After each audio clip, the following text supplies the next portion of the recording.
Hello world, welcome. We have another video today. We've just had this little HP laptop dust off with us, saying it's got some type of water damage, possible water ingress.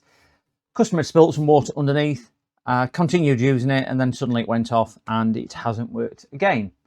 So we don't know anything about it. We've not opened it. I thought we could explore this together and see if we can repair it, see if we can get it working. So first of all, what we'll do, we'll press the power on button, which is just this button here, and we'll just see if anything happens. Laptop is completely dead. No sign of life at all.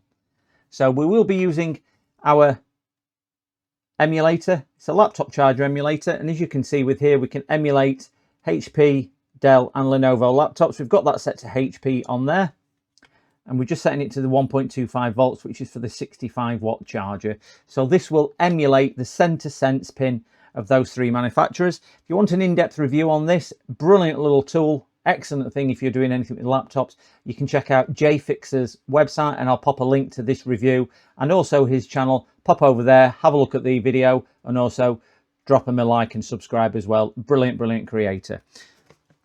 So I'll be using that now. We'll turn the unit on, and as we'll see in the top right hand corner, we can see we're producing 19.5, and we just got a little current spike as I turn the unit on. We'll get the other end here, and we'll pop this into our computer, and we'll just keep an eye in the top right hand corner up here just to see if anything happens. So as you can see, we are drawing quite a lot of current. We're drawing 3 amps. 1.8 amps there, 35 watts. And we can see the tracking up here that we have got a nice steady current draw. What we don't want to see with that is it being static. If it's very static and doesn't seem to move, that's generally not a good idea. It's pretty bad. What you want to see is a fluctuation and things like this, because obviously the laptop will start off drawing some current, then it'll spike as it needs intensity to load maybe the operating system or the BIOS, and different loading different devices. So you should see a curvature of something like that. We do have a static orange light at the side as well, which is different to what the customer had actually stated. He said there was no illumination on there, but that looks now to be charging. So I just wonder whether we've got a charge current on that. So I'm not too sure. Well, we'll just give it a couple of seconds just to see if anything does change on that current draw.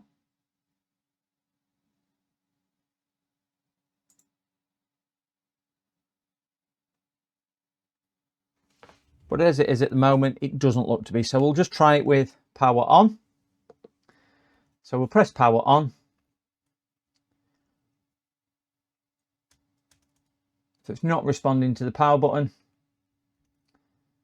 We can see again, when I'm pressing the power button, which is now 3, 2, 1 press, it does a little blip, and it does, you'll be able to see on the trace that when I press it, again, we're getting a little blip. It's not actually doing anything. So what we are going to do, we're just going to disconnect that because we don't want it having a short or anything like that. So I think the next thing what we can do, we'll just take the screws out, take the cover off, or the back cover, and we'll see where we go with that. This being a HP, you do get hidden screws. So take the 2 visible screws out there, and then just get yourself some type of pry tool, flat screwdriver or something like that, and you want to get right under the cover at the rubber here. Now it is a 2-stage one. You've got the top rubber, and then you get a little hard plastic sticky thing. You want to take it off in one, not leaving any glue or residue in the channel, and then just pop that back there, and exactly the same at the one below. They can be a little bit stuck down, certainly if they've ever been off before. There we go, we've got that off. I'm pulling it off with the plastic cover as well. You can make sure that you don't leave any of the plastic cover over the little holes for the screws, as you can see, and down there as well. If we had, you wouldn't be able to get your screwdriver in, obviously. So it's always useful to ensure you do that. And just make a point of noting where the screws come from, because they are not always identical. And some of the screws on this model are different lengths as well.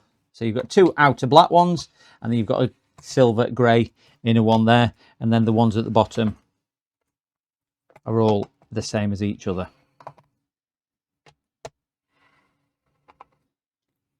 So we'll do this kind of live, so you can see anything that I can see straight away, and we'll take it from there just to see where we go. All laptops open slightly differently. So this one, we need to get something very small and thin just in the crevice there, and then once we've opened it up without damaging it, we can just work a little plastic tool around the edge just to do it. And I use my fingers as a stopgap, so we're only inputting it a few millimeters, and you can hear all the clips just popping open when we do that. We'll then put a little bit of tension on the case.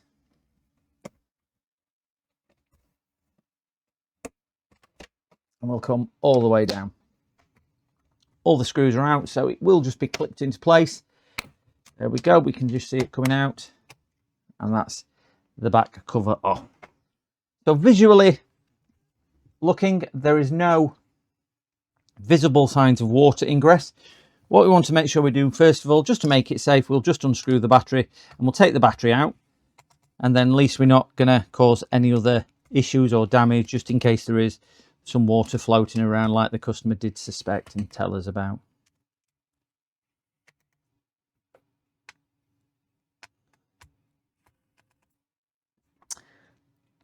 So the battery is now unscrewed. Just put the battery to one side, nice and safe. It's not swollen. As you can see, it's nice and flat. So the battery is still good and healthy. Again, there's no signs of any type of water ingress or any of the water in this side. And he did say it came from the bottom, which is where we're looking at now. And it all looks pretty much okay with the naked eye. We will get the microscope on in a second. But what we are doing now, we're just letting the computer discharge itself. So if it has got a little bit confused in the past and didn't want to turn on, didn't want to boot, this is kind of just resetting the actual BIOS and the firmwares and things like that back to where they need to be. So when we do connect it back up, it's doing it as a fresh boot. It's not remembering any of the other configurations. It's kind of just re-looking at everything. Doesn't lose all the BIOS configurations, but it does lose a little bit of any confusion. So we'll pop the charger back in. We can see now it is drawing some current and some wattage, not anywhere near as what it was doing before, but it is static at that. That's quite a high current draw for not actually doing anything. So 600 or 1.2 watts is quite a lot. You would expect that to see around 0.1 or 0.2, just to give you an indication of where it should be. So that is quite a high draw for something that's just kind of sat there not really doing anything. So we will just plug that in one more time and quickly try the on and off button.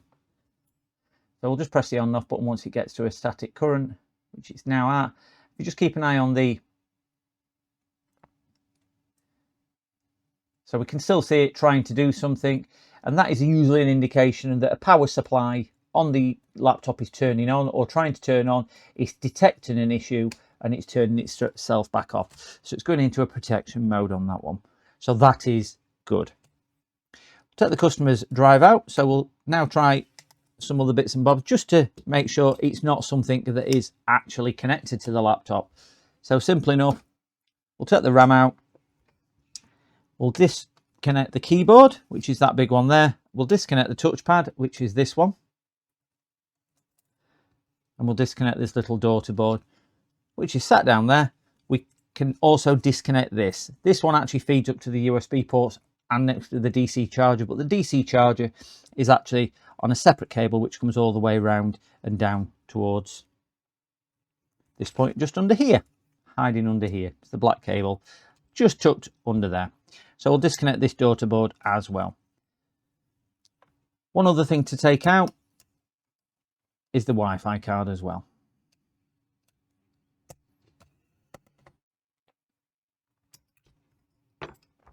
So if you are doing this for the first time or you are attempting this, I would say just take a picture with your mobile phone or something similar, so you just know where the screws are going and where the components go.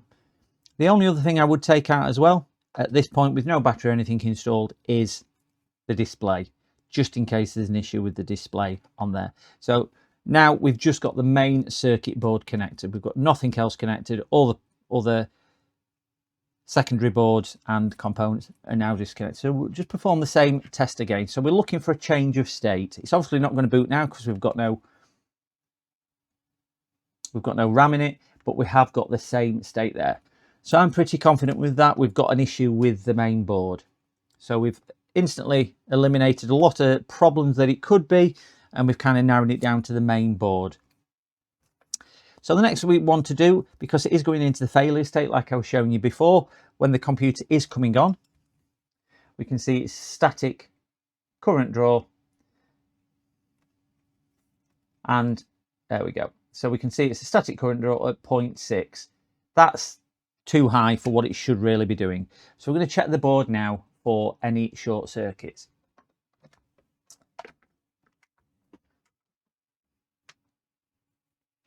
Now with a short circuit, we would now be testing it as a short circuit to ground. So we'll find a suitable 0-volt ground line on the computer. On this one, it's the pad here.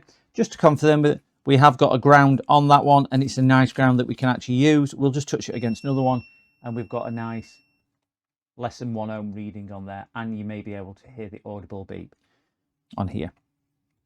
We now need to go and test the different power supplies around the machine.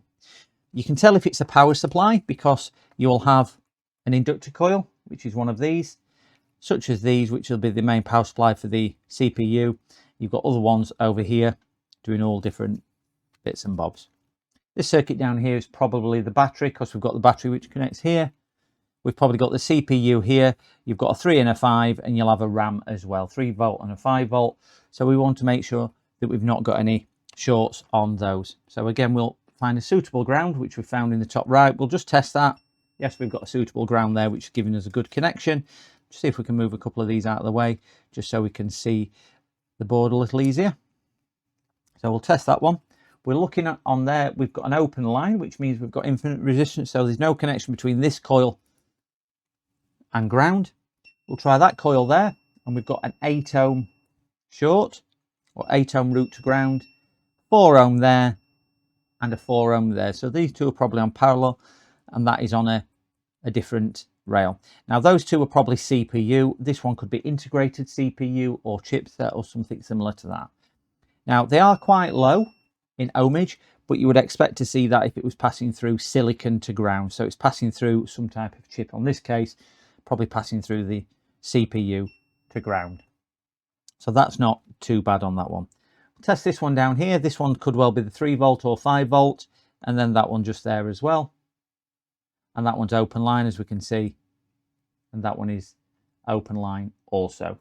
So we've got no short circuits on any of these. We have some MOSFETs around the board as well, so we'll just make sure that the MOSFETs aren't shorted and they are coming on. So we'll swap over to the microscope and we'll test some of these input MOSFETs to see what's happening. Okay, so we should be able to see now with the microscope that we've got a MOSFET, and what a MOSFET is a simple switch. You apply voltage to the gate, which is like turning the switch on. On this case, the gate is here, and then once the voltage, typically around 25 volts, is established on that pin, the MOSFET will open and it'll allow flow of the current and voltage to come through it. If the chips detect an issue, it simply doesn't enable or send voltage to this gate pin here or that gate pin there, as you can see, and it will not allow any current to go through. So we have a current sense resistor just here, and simply what this one does, this is monitored. You've got input and output on the current sensor. You've got 2 little pins just here.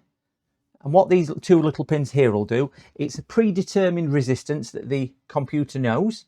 So it can actually work out how much current is actually being drawn through the system. So it knows if there's an issue. So for example, if it knows that it should have a current draw of 5 amps and suddenly it can measure it and work it out and we've got 20 amps, it knows there's a short circuit somewhere on there, because it will be taking all the current and all the voltage and it'll be passing it straight through to ground.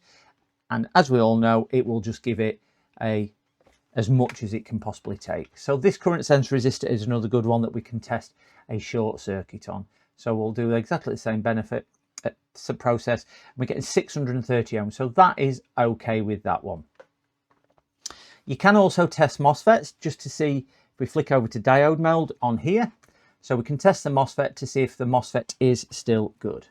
So all you would do on that one, you would put your probe on one side and your probe on the other, and we're after seeing if we've got any type of, there we go, any type of drop, sorry.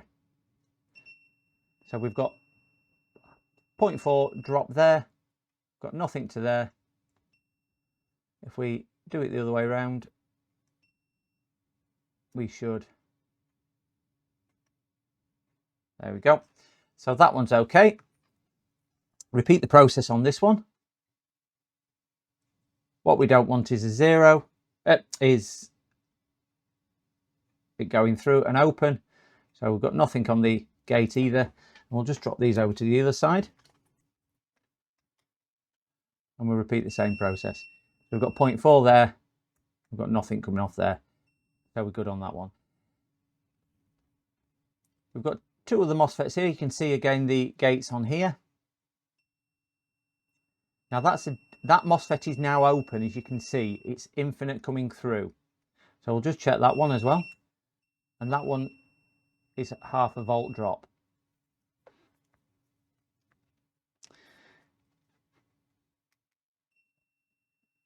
So that's better. So we should be able to 0.5 volt drop. There we go. Because we've turned the MOSFET off now by touching this gate pin, it will work as it should. So that one is now actually okay because it was just activated and we just deactivated it like so. So that one is okay with there. We've got nothing on there.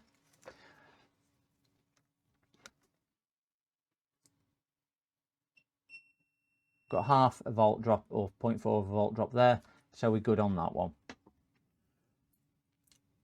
Got another current sense resistor here, so we'll just double check this. This is obviously where the power comes in. The first one was the power. This is probably for the battery. So we'll just check this one on here. And we've got 0.5 volt current drop there. That is actually the same as what we had on these MOSFETs. So this MOSFET must be open. Now look at that.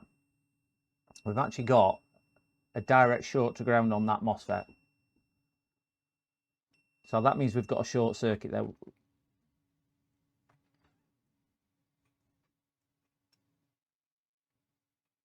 if we look at that on resistance, we've got a direct short circuit there to ground. Which is good because that is actually the ground pad, where the live side is not. So this MOSFET is actually doing what it should be doing. That side should be ground. So if we did get a problem, that would open and just dump everything into the ground to protect the laptop. That current sense resistor sat there. We've got 5 mega ohms, so we're actually okay on that circuitry there. So the power in and that one is absolutely fine. So we've not got any short circuits on any of the power. We've got a fuse here, so we'll test the input of the fuse and the output of the fuse just to see. And we've got direct short through the fuse, which is good. That's what we should have, so current and voltage can flow through it.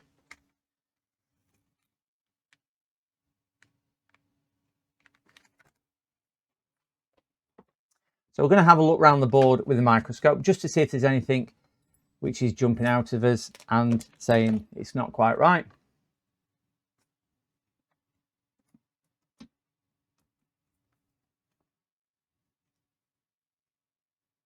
So these are the power phases for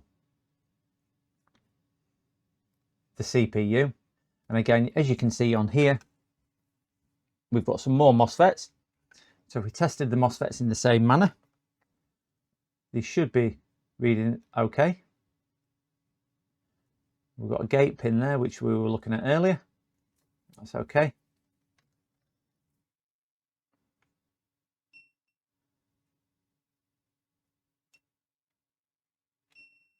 So again, they're okay. That one's okay. So all those MOSFETs are performing as they should.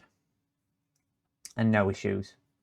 We have some big caps on here as well, so if we test these caps, positive side just here, test that in the correct way, sorry.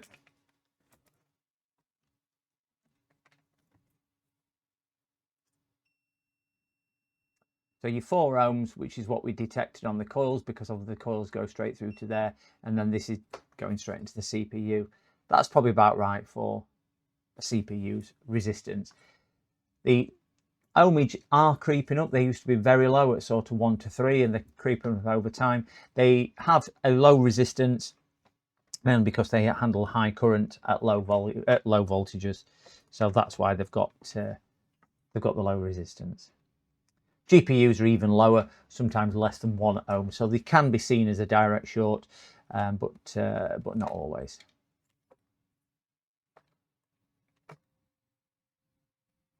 So one of these will be 3 volts and one will be 5 volts. There is a little bit of a mark on the board, so we'll just re-center the scope and we'll just bring that back into view. So I can just start seeing something on the board just there. So we'll just zoom down and just see what that is. That could be a shadow, it could be something or nothing. All right, can you see the... So we have got signs here now. If you look round here, we've got signs of water or liquid, which is not good. And obviously there's contaminations around this area here and on these resistors and so on. So we can definitely see that there is some marks on there. So we'll come back to that in a second and we'll just see if there's anything else.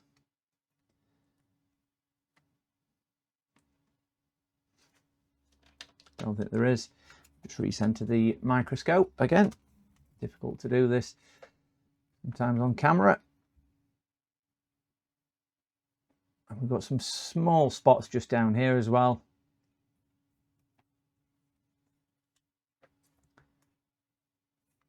Yeah. So what we'll do, we'll just give that a clean. Got a fuse there as well. We'll give this area a clean where we've just spotted some of the contaminants, and we'll just make sure it is nice and clean around there. A little bit more on that one there. So we'll grab ourselves a nice brush. I'm going to use one of our new very soft foam brushes. These are excellent if you are doing anything like this. We can get one of those under camera to show you what they look like. Look very big. Looks very big on screen, but about the same size as a toothbrush, but they're nice and soft silicone brushes, nylon brush, not nylon, natural brushes to enable us to clean and mold round things. So when we clean it, it will just simply mold round those. So we'll use a little bit of the IPA, and we'll just dab the end of the brush in, give it a bit of a wet as we can see, and we'll give it a nice soft clean around here. And then we can give it an inspect and just give it a quick check, just make sure there's no big shorts or anything around there. So if it was detecting 2 of the pins touching together, there is a possibility, because it's on the 3 or the 5 volt rail, that it's actually shut itself off to do that. So we're just using the brush, as you can see. We'll get out one of the little wipes. We'll give the board a general wipe and clean, just to pick any of the additional residue or anything like that up. So we're not pushing on too hard. So we can see there's a little bit more just on that side there.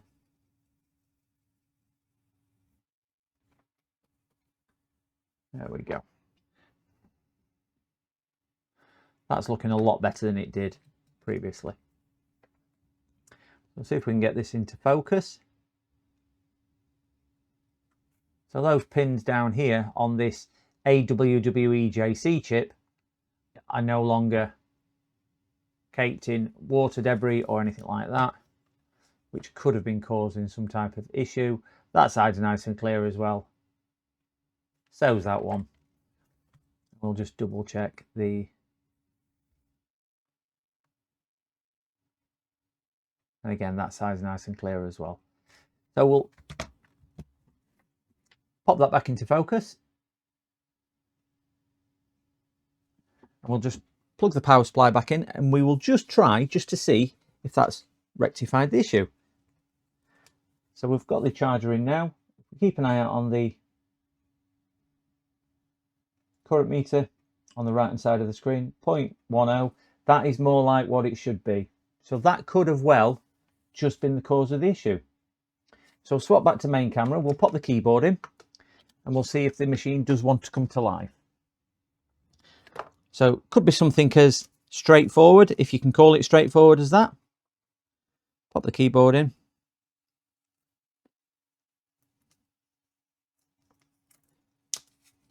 Not going to worry about anything else, because what we're wanting to do is actually just to see if the computer is just coming to any form of life. Pop a stick of RAM in and we'll power it back up. So we should see on here it's sitting around 0.1, which it is doing. We'll open it up, press the power button,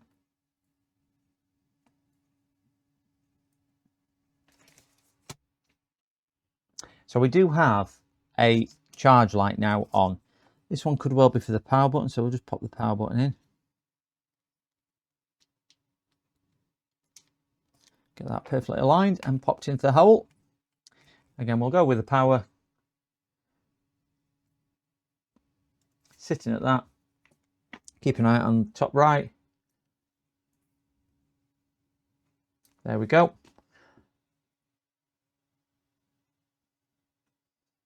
We'll just wait for this to do what it's doing. It's probably going to go through a boot refresh, so it'll be re-looking at all the components and everything like that. We don't have a battery, so anything over sort of 1 amp is definitely the computer. It's not charging a battery at the moment. So it's perfectly normal to do that. It might take 2 or 3 minutes. It might go through a couple of power cycles. But what we're wanting to see is active movement on this middle number here. So which is sitting at 380 at the moment. You can see it's coming up and down, coming up and down. So we'll wait for that to get to a permanent static one. We'll shut the computer down. We'll reconnect the internal display and then we'll see if we get a picture. That doesn't look like it's going to move again. So we'll disconnect the power.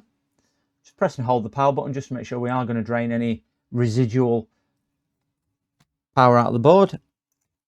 We'll get the display. We'll pop the display cable in. Close that down.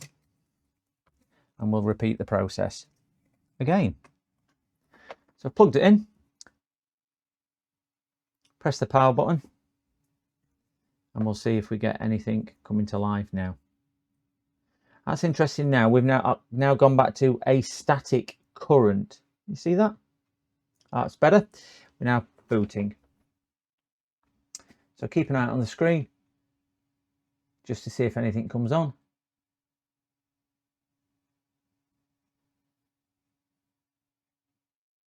It is flashing. So it's always a good indication it's doing things. But if you didn't have any voltage meter, you wouldn't be able to see this altering and you just might think the screen is blank. But as you can see, we have a picture.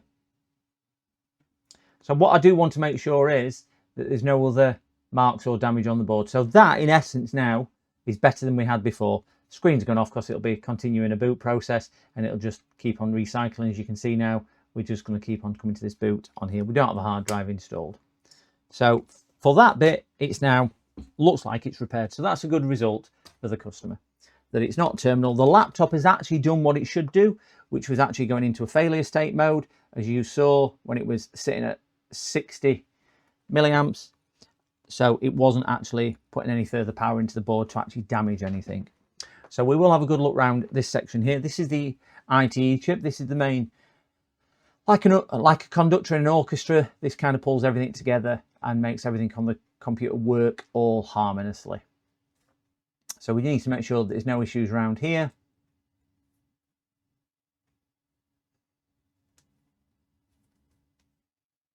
And there's not what I can see. And again, this section up here what we did clean now looks absolutely spot on. No issues or anything like that. So we will give it a quick squirt with some electrical contact cleaner as well.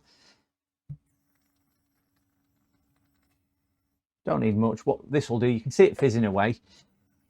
It's non-corrosive or anything else, but what this will do, it'll get underneath the chip as well. And it'll enable it to just really get any little last piece of dirt and debris out and everything else. Now, just looking at that, we can see a little bit. I'm just going to dry that off, and I'm just now going to zoom down a little bit because I can see, I don't know if you can see that, one of those capacitors. If we can get something to point with, which is this, just on the end here. It just looks a little bit corroded. So we're going to test that capacitor. Now, these capacitors, we've got several all on the same power line here. So they're filtering capacitors, these. So what we don't want is one of those going short, and then this would cause the laptop to stop working. So we'll test that capacitor. I don't think we'll have a short, because I think the short was probably the debris around the pins, but that is just a good indication that there has been liquid in there and obviously voltage present as well. So we'll get our meter, we'll leave it in continuity mode, and we are going to do a simple check either side of the capacitor. We'll go into there, and we have 560 ohms. Doesn't make any difference which one of these you do. You can even do the test pad and it will be the same, because obviously you're measuring from one track, literally from one side to the other. They're all kind of coming through all these capacitors here. So that now is okay, and it is not shorted with a lot of resistance. I will just double check that, make sure there's no other shorts, but I very much doubt it because the computer is now fully operational and working. So we'll test on these. And again, they all look to be okay.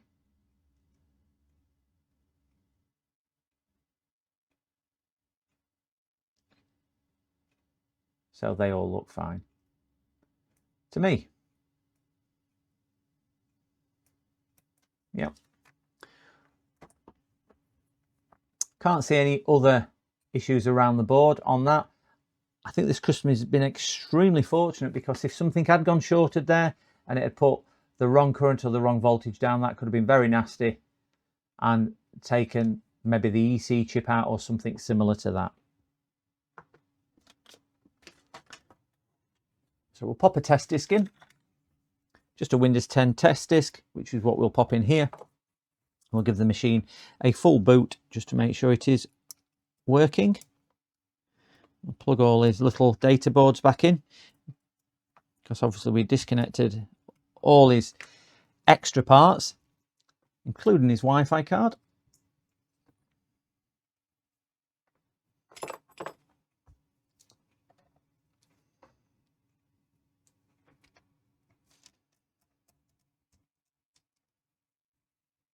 When you are putting these Wi-Fi cards back in, they can be a little bit fiddly. See if we can get that a little bit better shot for you. What you don't want to do is force it too much, because if you do force it too much, you can break off the little center pin, which you can see just there, or you can actually break the connector. That is more common to do, because the connector on here is literally just a female version to go on the end there, as you can see. So the way I do it, I kind of get it somewhere in situ, and I find it's a lot better using my fingers than any tools. Get it somewhere close, and I just give it a press down with my nail, and you'll feel when it's in the right place, because it will fit. It'll just go down. When it goes down, it will just lock into place, and as you can see now, don't need to force it. If you're forcing it, it's because it's not in place, and a gentle tap, it will spin round on its axis because it is clipped down and not pulled up. So you don't need to push it down, you don't need to force it, it's there. If you're forcing it, it's because it's not aligned properly. So that's how you get those down, but some people can struggle with them.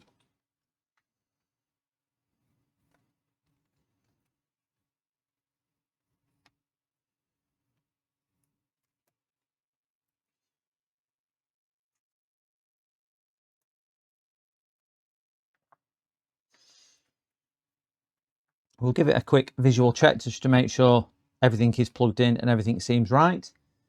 We're going to leave the customer drive out for the time being. We'll turn it over and we'll just see if it'll boot into a Windows operating system. Yep, so we'll get the disk in.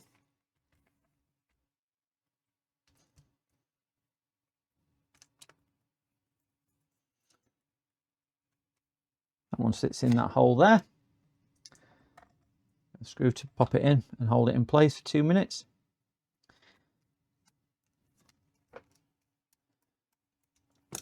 Screw it down. We've got a test disc in now.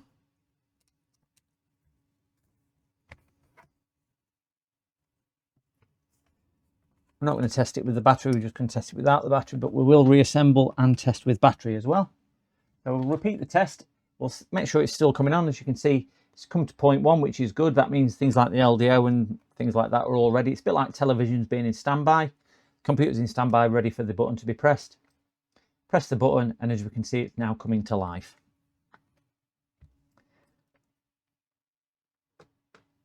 It will take a few seconds on the first boot, and this is where, again, these little tools, such as this, which is showing a current draw, like I was showing at the beginning of the video, that you can see actually what the laptop is doing with current.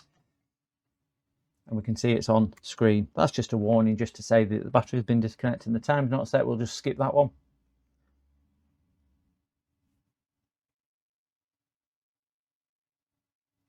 And this should load into Windows.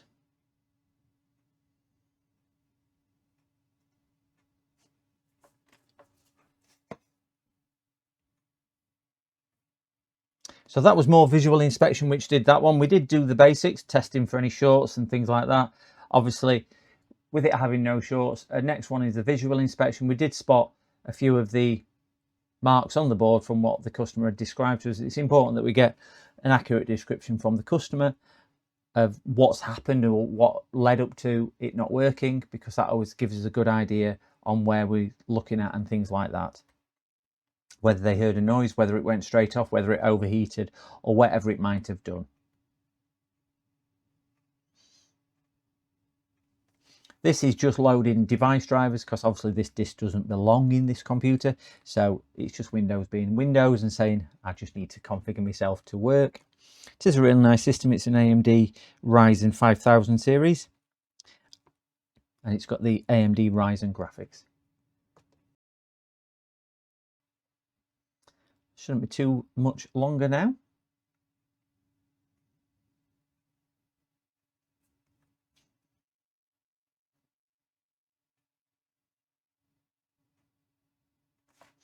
While that's loading that, just double check that things like CPU is getting warm. Yes, it is.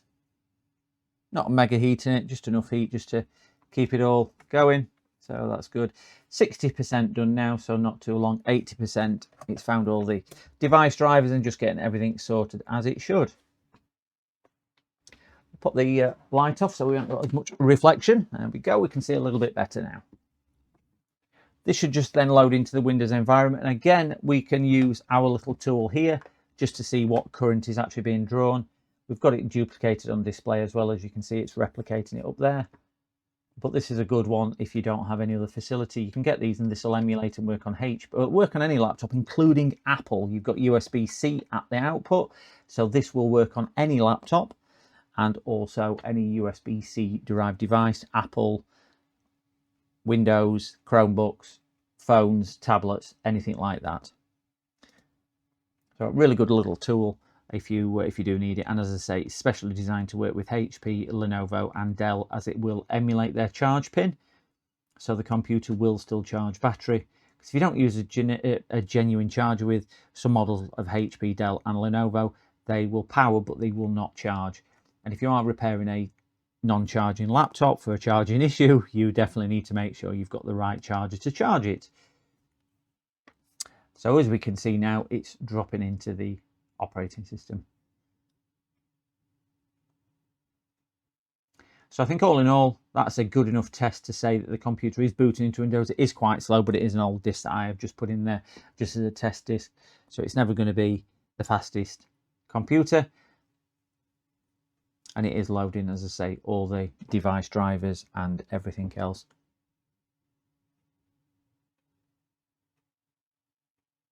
As soon as this is booted up, we will get this shut down. We'll get the battery in and we'll see if it is pulling a charge current, because that's the other thing what we need to make sure is it's not only a case of powering the laptop with the charger, we need to make sure it's powering the laptop and also charging the battery. when it's off and also when it's on as well.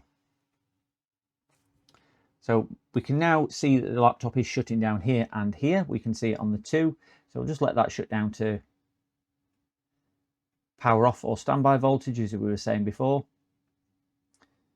A lot of people, because the screen had gone off, would think it's now gone off. Again, this is a good tool just to see what the laptop is still doing. And we can see now it's kind of gone down to the standby voltages down there. So we'll just unplug. This one will read a little bit higher than that one. And that's only because one's reading direct and one's coming through the power supply. And obviously this thing does put a little bit of draw in it.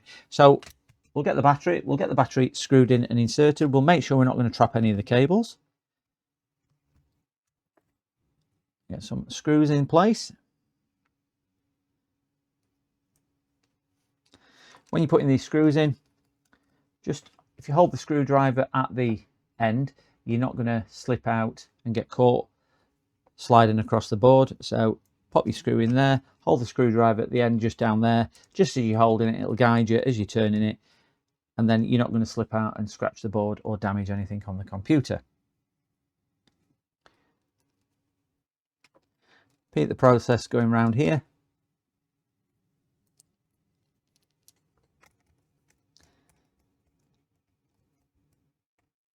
And the last battery screw is now in. So if we keep an eye on the amp meter up there, we'll plug the battery in like we've just done a couple of times. We want to see a charge current now. So this will be the battery charge. You can see nearly 2 amps of charge there, and we've got the same actually sitting on our charger here as well. So again, it's just duplicating what we can see, but that is now the battery taking some power and some charge on there. So I'm confident that the battery is charging.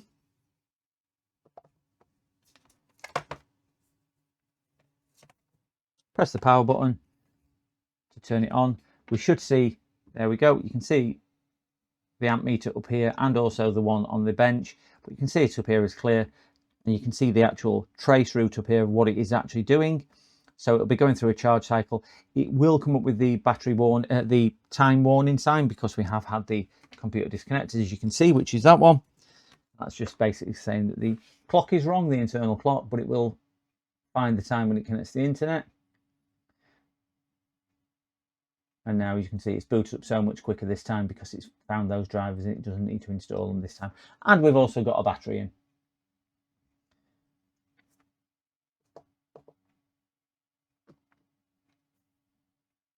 Once it's loaded into Windows, we'll just double check that we can see things like the battery and just check the health of the battery and make sure the battery is charging.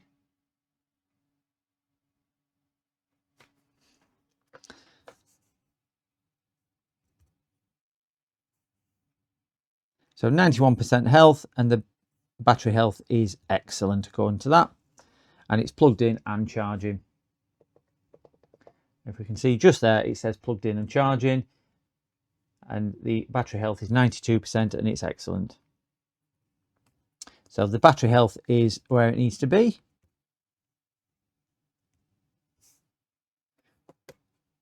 Just bring Task Manager up. Trying to do all this upside down.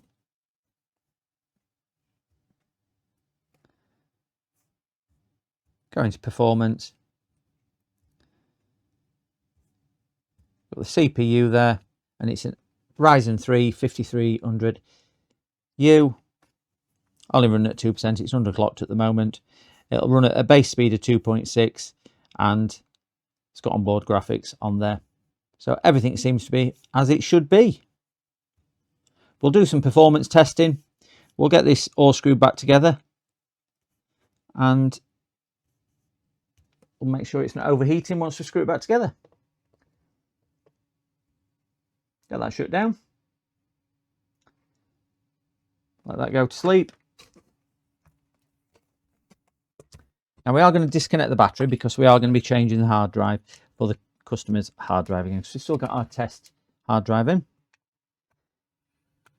So again, just to be safe, to make sure we're not going to cause any issues, we'll take the battery out, let the board discharge.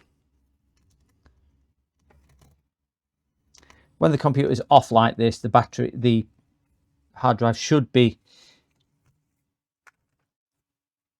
not receiving any voltage anyway, but just to be safe, we'll just hold the power down for a couple of seconds and we'll pop this drive out, which is our test drive. The customer's drive, pop that in there.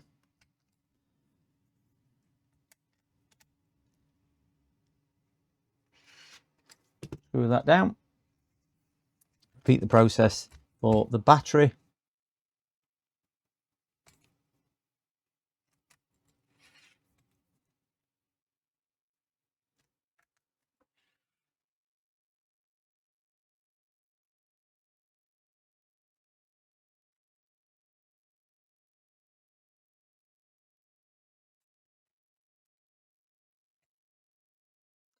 Last screw for the battery.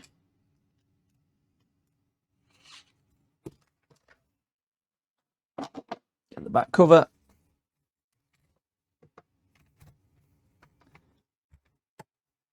Pop the back cover on. Sometimes these can be a little bit fiddly, certainly if there's ports at either side. It's a difficult one for me to explain, to say how much force you need to put on. It really goes on feel. We'll just get that closed all the way. There we go. Done like so. And we'll get the screws in the back. So we had two outer ones were quite big chunky black ones, if you recall.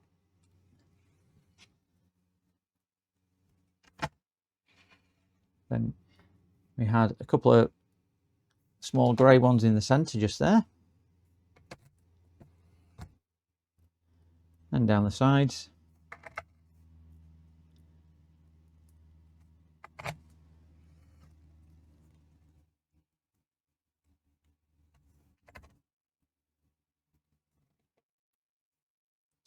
The screwdriver bit is just slightly too big for the screws. They're just a little bit. That's why they're wobbling it on my screwdriver a little bit.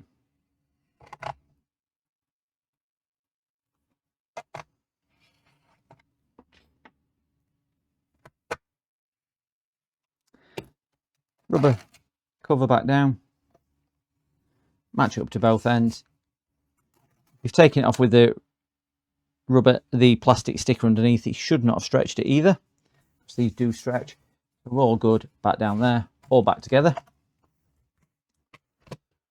Repeat the process just to make sure it is still charging. So we'll pop the charger in. We'll keep an eye out on the charge indicator on screen. Hole. Okay, we just keep an eye out for the charging light, which is what we can see. We've got charge current up here, so the battery's taking a drink again, and we will just power it on just to make sure we get that. We'll get the warning again for the time being incorrect, so we'll get a blue square coming up here. This just basically says that the time is incorrect, but again, if you can see the trace graph of the current, it's just going through a power cycle. Once it goes through its power cycle, just kind of detecting what RAM it's got and everything else in there, it will start booting into Windows. And as we can see, it's come up with the warning again. That's just a warning to say that the CMOS has been reset, and we're just waiting for a picture to come on screen.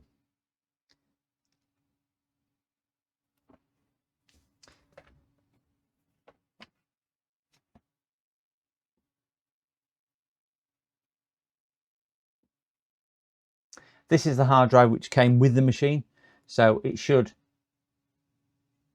load all the relative information. No data should have been lost. All the drivers, all the documents, all the settings should all be present and correct.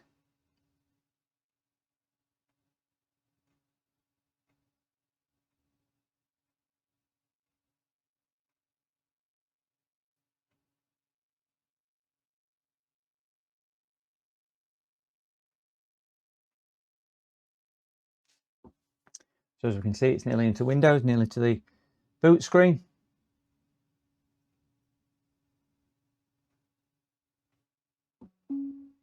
We've got sound. Just waiting for final picture to come up. So it'll just be loading its graphics settings, graphics card drives and things like that. And just getting it all up and running. We can see that the computer is alive because the actual caps locks on the keyboard is coming on and off. So the computer is not in a failed mode. It is just doing what it's doing. And again, we can see with the graph up here,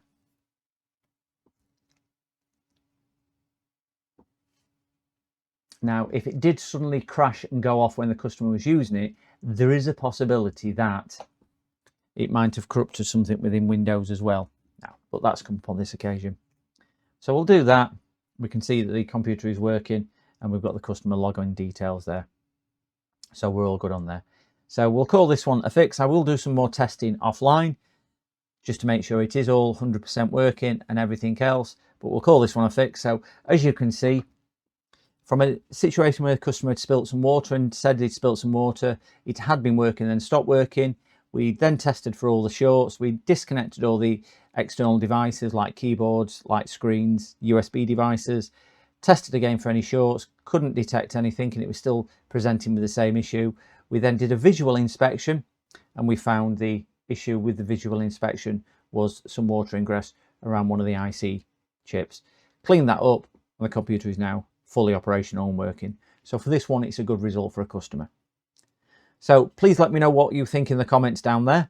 If you've got any comments or queries, or if you've got any questions, please ask them in the comments. I'll do my best to answer anything that gets put my way. But please consider liking and subscribing.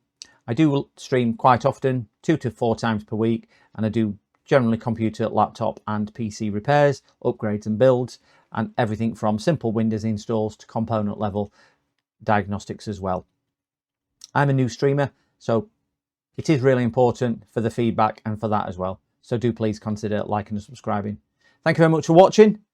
See you all soon. Bye bye now.